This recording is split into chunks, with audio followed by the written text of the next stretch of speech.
Welcome to the Human Capital Innovations Podcast, your go-to source for personal, professional, and organizational growth and development. We hope you tune in often for all things people management, organizational development and change, organizational leadership, and social impact related. Maximize your personal and organizational potential with Human Capital Innovations Podcast.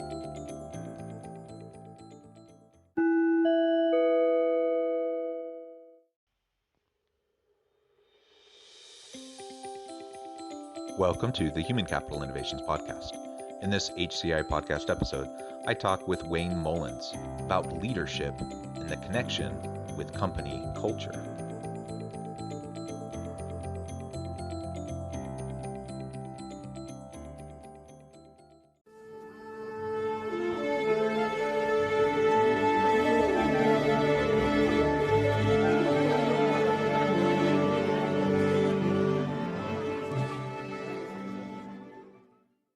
Wayne Mullins, welcome to the Human Capital Innovations Podcast.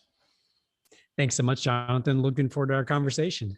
Yeah, I'm excited to have a chance to chat with you today. We're going to be focusing on a passion of mine, and that is leadership and the connection of effective and impactful leadership to company culture, how leadership affects the culture, but also how the culture and the dynamic of the team impacts styles of leadership and how we can be most effective with our people. And I think it's a kind of a reciprocal thing. It goes both ways, and both tend to influence the other.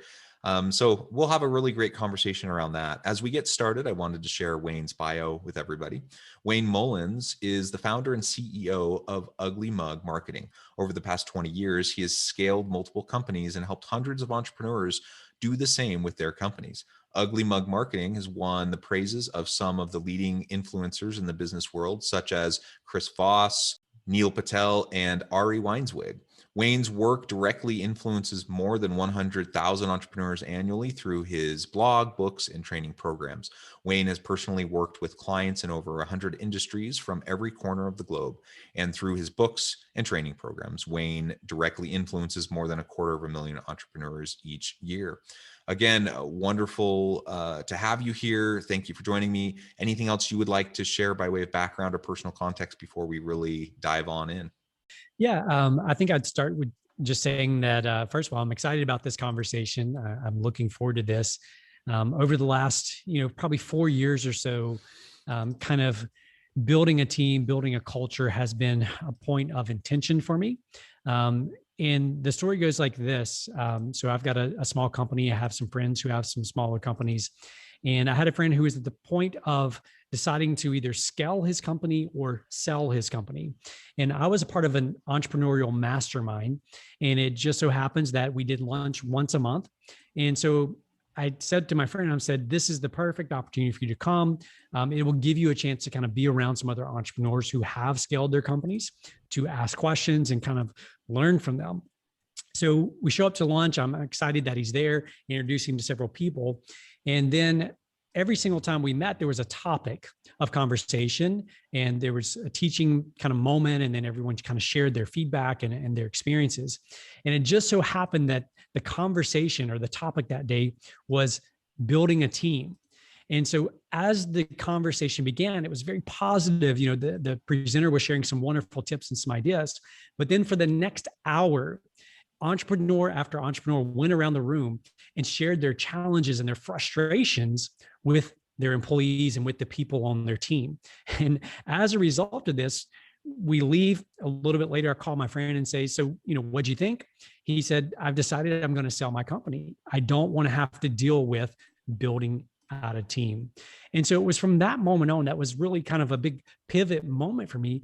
It kind of dawned on me that there has to be something that people who build great teams, people who have great cultures, there has to be something that they're doing different than that group of entrepreneurs. And don't get me wrong, there are a lot of successful entrepreneurs in that room, but they had to be doing something different. And so that began this new quest for me, so to speak.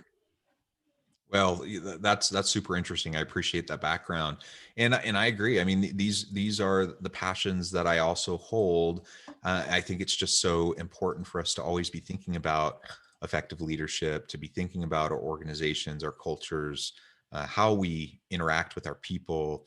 And sometimes we do that well, and other times we undermine ourselves, usually inadvertently, that, we end up hurting our own chances of having a dynamic team that's producing and innovating and doing really great things. Well, as we launch on into the conversation, I thought first you could share with listeners really your approach to leadership.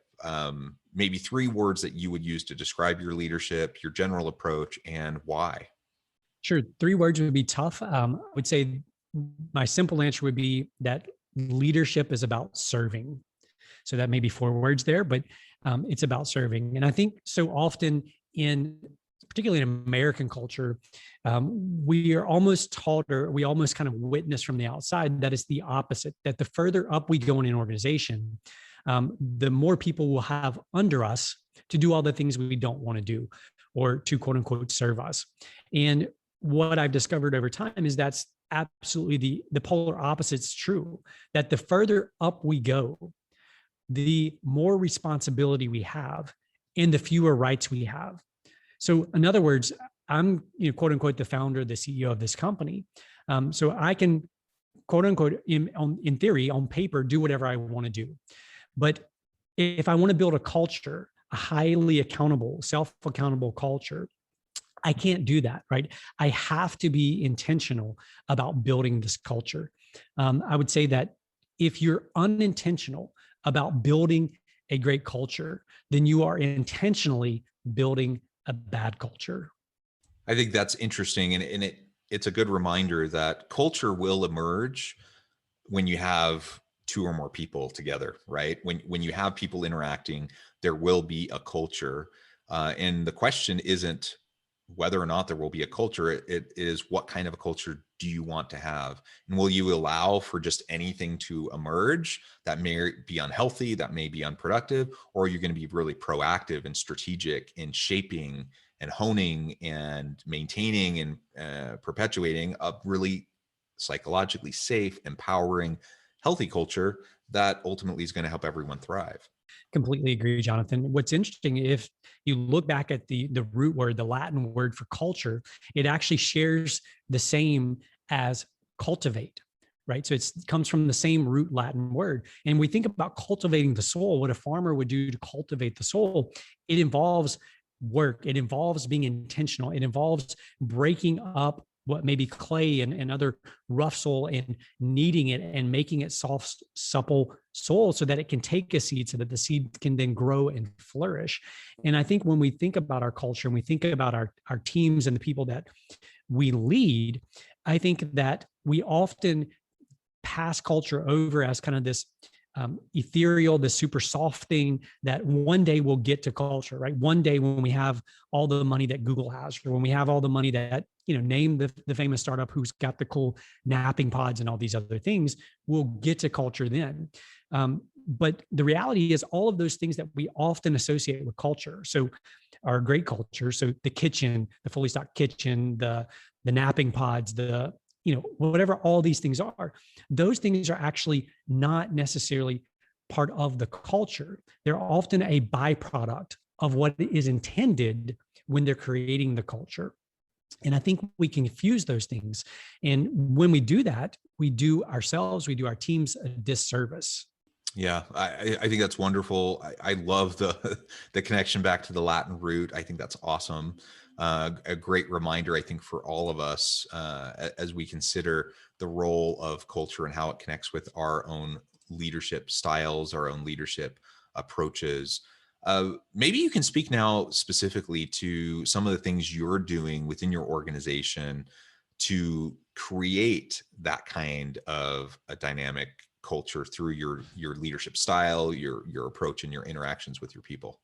Yeah, the first thing I'd say, Jonathan, is that all great leadership starts with the person in the mirror. The person that looks back at us in the mirror every single morning is always going to be the most difficult person we have to lead. But that is where leadership begins. We must first learn to lead ourselves, because if we want to have integrity in our leadership, if we want to have confidence in our leadership, we need to be able to learn to lead that person in the mirror. The second part of that, I think, that when we think about leadership, there's a few just kind of very tactical things or very practical things that help build a great positive culture. And one of those would be the difference between building trust and suspicion. Now, when I say that, most people are like, yeah, that's obvious. We can build trust or we can build suspicion. But what's not obvious is that we have to have these conversations, because just because people by default understand something, they don't necessarily translate that into their daily life. So let me give you a perfect example. When someone becomes a member of your team, there needs to be a conversation around building trust and suspicion. So every time you give your word or I give my word, there's a gap there. And in that gap is the ability to either build trust or suspicion. So Jonathan, if I come in every day to work, and let's say that one of our rules is we show up on time and we're prepared to work, and I'm supposed to be here at 8 o'clock. Well, I roll in at 8:05, 8:10, 8:20, whatever time I want to. I've now created some suspicion, right? So our expectations say we show up on time and ready to work, but yet Wayne's actions aren't living up to that expectation. So I've created suspicion amongst my team that I don't hold those expectations to be that important because I'm violating them myself. And I think often as leaders, if we're not careful, we give ourselves a pass. We give ourselves a pass. We give ourselves the easy route because, and we're all susceptible to this, we judge ourselves based on our intentions, but others judge us based on our actions. I'll say that again because it's so important. We judge ourselves based on our intentions, but others always judge us based on our actions. So I may have great intentions of showing up on time, but a kid may have gotten sick, or there may have been an accident on the interstate on my way here, right? My intentions were to be here on time. I'm judging myself based on that intention. But when I walk into the office and everyone else is already working and it's 8:05, right? I've communicated something completely different. And so, for me, leadership and building a culture begins with us. It begins, again, with that person that we look at in the mirror every day.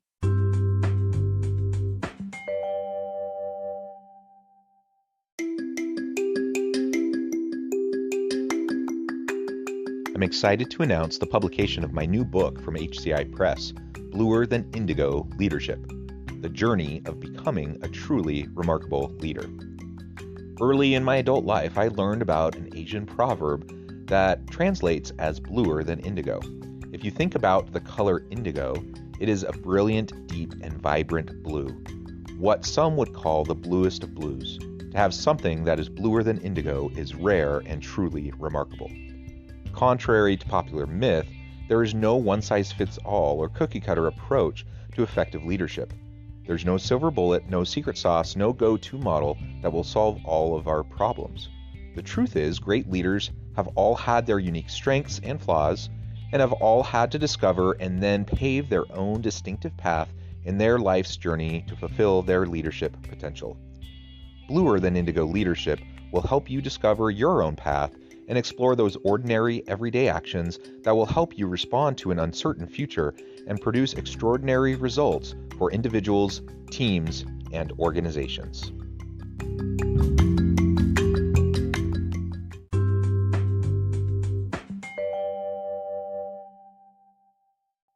I think that's exactly right. We definitely need to start with ourselves.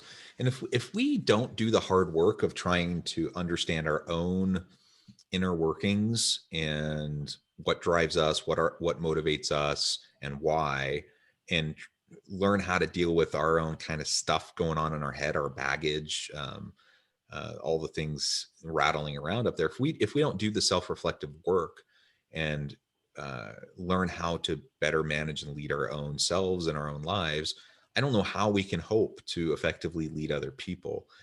Because so much, as you've already mentioned, so much of what leadership is, it's about creating sustainable relationships.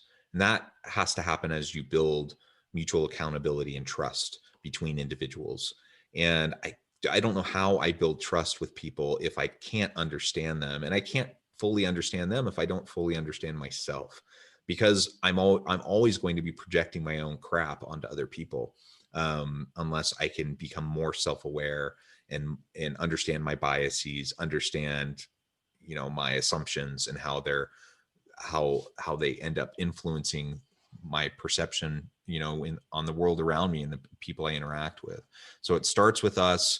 It then has a direct impact on how we interact with those around us, and people respond to us. So if I approach an individual from a really kind of authoritarian, command control kind of an approach to leadership, and I'm micromanaging, and I kind of start from a place of distrust, as opposed to starting to try to build trust. If I'm that way with my people, they're going to respond in a kind of a corollary kind of a way, and it's usually not going to be something that's going to disrupt the style that I'm taking. That doesn't mean they're not capable of being in an adult environment where I have expectations for them, and then they achieve those they live up to those expectations, and we develop trust over time. But if someone's being micromanaged, they're going to end up just reverting back to kind of a like protective kind of an approach to their work. And ultimately it's going to reinforce my idea that maybe they're not someone that takes initiative, or they're not someone who's willing to put themselves out there more. And it just becomes a self-fulfilling prophecy. So it has to start with us first. And then that can lead to better long-term sustainable relationships with our people. Yeah, absolutely. And, I think when it comes to, that trust or suspicion, I think that we all begin relationships, particularly on a team. We begin with the default of trust. We want to trust the people on our team. Hopefully that we've had some decision or some ability to help sculpt that team, shape that team. So we want to go into those relationships with trust. We begin with trust, but it's important to have that conversation around, I trust you. I trust that you're going to act in the best interest of the goals, or whatever the objective that we're pursuing. But here's some ways that you can build suspicion, right? Here's some actions. Here's some tangible things that you could do that would start building suspicion around this relationship. And I think it's so important that when we think about culture and when we think about leadership, communication is at the center of all of that, right? It's all about communication. And we get ourselves in trouble when we misinterpret or we misunderstand the difference between explicit communication and implicit communication or implied communication. All too often as leaders, I know I'm certainly guilty of this, we believe that we've explicitly explained something. In other words, this is what we're after. Here's the way we're going to pursue this thing, or here's the outcome that we're after. And come to find out a little bit later, we've really only implicitly explained all of the pieces and components are necessary. So one of the things that I often say is that if you find yourself frustrated, if you find yourself having to micromanage, chances are very good that you didn't explicitly communicate what was required. I think by and large, most people, the vast majority of people, want to show up every day and they want to do a good job. And so if something is not happening there, right, so they're not meeting those expectations, the first step is, again, like we've already talked about, to begin with us and say, okay, when furious, so I'm furious about the fact that things have gone off the tracks here, the results are not where we wanted them to be. When furious, get curious. Did I explain explicitly what we were after? Were they clear on the outcome that we were pursuing? And when you learn to analyze your communication through that lens, through the lens of explicit versus implicit, it removes a lot of that frustration. It removes this need to constantly micromanage because we've given them the outcome that we're after. We've set a very clear picture before them. And then we're able to remove ourselves, to get out of the way and let them run towards that progress or towards that direction. Yeah, I love that approach and the framing that you have there. I agree that ultimately, our role as a leader, the number one thing we can do is to try to develop the people around us. Once I'm in a leadership role, it's less about me being able to produce, me being able to, achieve, I'm as a leader, I'm not the one that's doing the work, right? As a leader, I'm the one that is overseeing and helping others do the work. I'm the one that's hopefully leaning on the expertise of the team. Um, I might have areas of expertise. I might have come, from a previous role where I was where they are now, and now I oversee them. So I have some technical background to assist in some ways. But largely, the higher up you go in an organization, the less specific expertise and knowledge you have about all the areas that you oversee. And so you have to lean on your people. You have to lean on what they bring to the table, and then you develop them. You empower them. You help them run with their projects, run with what they're doing. And ultimately, they're the ones that are going to produce. They're the ones that are going to make you look good or make you not look good. And that largely is going to be determined on how you interact with them and how you build, relationships of trust and mutual expectations and accountability culture and psychological safety and all of those different elements. Ultimately, that's going to drive what's going to happen with your team. And so when I look at organizations, I look at teams that are not effective. Sometimes there is, an individual on the team that's problematic. And so the leader has to go through the work of performance management and discipline. And sometimes you got to get rid of someone or, reconfigure the team. That does happen. But most of the dysfunction that we see in teams, I would say, is not the quote unquote fault of individual team members. It's the fault of the leader, because that's their job. Me as a leader, my job is to help people work together well. And you're going to have people with different backgrounds, different personalities, different worldviews. My job is to help bridge the gaps that might exist between those individuals, to help them learn how to communicate with each other, to understand each other, to trust each other, to work well together. And then they can accomplish some really great things. Yeah, I love all that. And it goes back to kind of creating that soul, right? Cultivating the soul so that it becomes, it's fertile ground for a great culture. It's fertile ground for people to sprout, for people to grow, for people to become leaders themselves. And one of the things that I love to talk about and think about as it relates to leadership is this. Everyone loves the idea or the notion of being a leader or talking about leadership principles and ideas. But in order to be a leader, by default, there has to be a follower, right? I think it was John Maxwell who said that if you think you're leading, but no one's following, you're just going for a walk. And, when we think about following, a great place to start in terms of analyzing your own leadership is to say, who are some people that I love to follow? And I don't mean that like on social media, although you can follow people on social media. What I mean by that is, who is someone that you look up to, someone that you respect in such a way that you either A, currently follow them, or B, you would be willing to follow that person. And then take just a few minutes and list out what are the attributes, what are the characteristics that make this person such a great leader, such a great person that I'm willing to follow them. And that is often a very good litmus test to begin and to kind of analyze our own leadership. Look at those that we respect in leadership positions.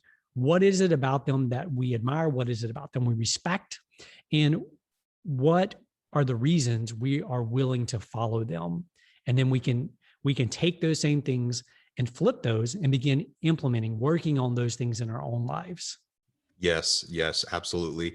Thank you, Wayne. It has just been a real pleasure talking with you and just picking your brain a little bit and hearing all of your wonderful insights in relation to leadership and culture. I want to be respectful of your time. I notice we're getting close to the end of our time together, but before we close, I wanted to give you a chance to share with listeners how they can get connected with you, find out more about your organization, the work that you're doing, and then give us the final word on the topic for today. Sure, absolutely, Jonathan. So the easiest place for people to find me is just on our website. It's just uglymugmarketing.com. All of our social channels, my email address, phone numbers, all that they can find right there on the website. And as it comes to leadership, kind of a parting thought on leadership and culture would just simply be this, that, it's the little things that over time make the big difference. And to put it more succinctly, it's this: consistency creates miracles. Consistency creates miracles. So it's not about, I think too often in life, we look at great leaders and we think that there was this magical transformation, that they went from average Joe or average Jane to amazing leader, in kind of a short window or a short period. And the reality is, if we step back and really look and we hear their stories, what we'll discover is they took very consistent actions day in and day out to hone and to build their leadership skills. And the same is true with culture. It's not like some magic wand you can wave and all of a sudden you've got a great culture. It's in the consistency. It's the consistency that creates the miracles. I love it. The consistency that creates the miracles. Absolutely. If you're going to develop trust, you got to be consistent.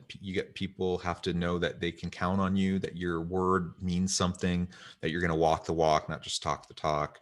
I think at its very most fundamental, foundational level, leadership, as you have followers, as you mentioned, leadership is about relationships, and relationships are about trust.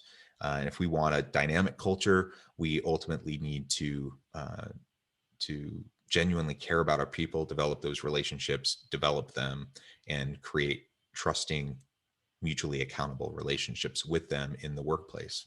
Well, Wayne, it has been a real pleasure talking with you. I encourage listeners to reach out, get connected with Wayne, find out more about what he and his company can do for you. And as always, I hope everyone can stay healthy and safe, that you can find meaning and purpose at work each and every day. And I hope you all have a great week.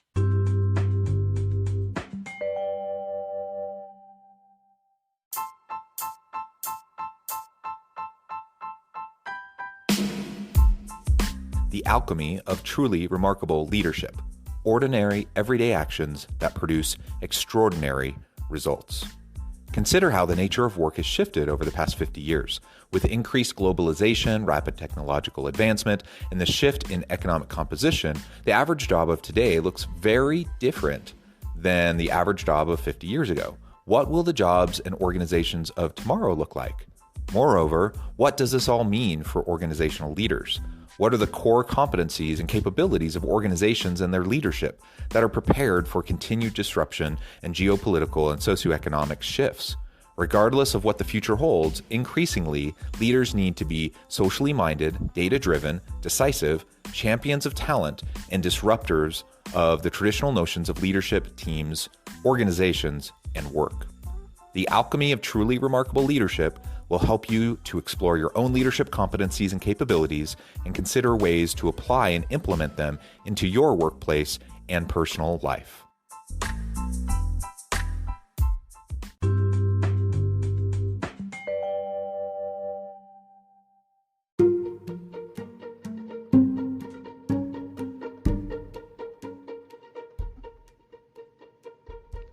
Check out Human Capital Innovations magazine, Human Capital Leadership. Human Capital Leadership is a free, interactive e-magazine with the mission to help individuals, leaders, and organizations find innovative approaches to maximize their human capital potential. We publish issues quarterly in August, November, February, and May. Take a look at the latest issue and let us know what you think.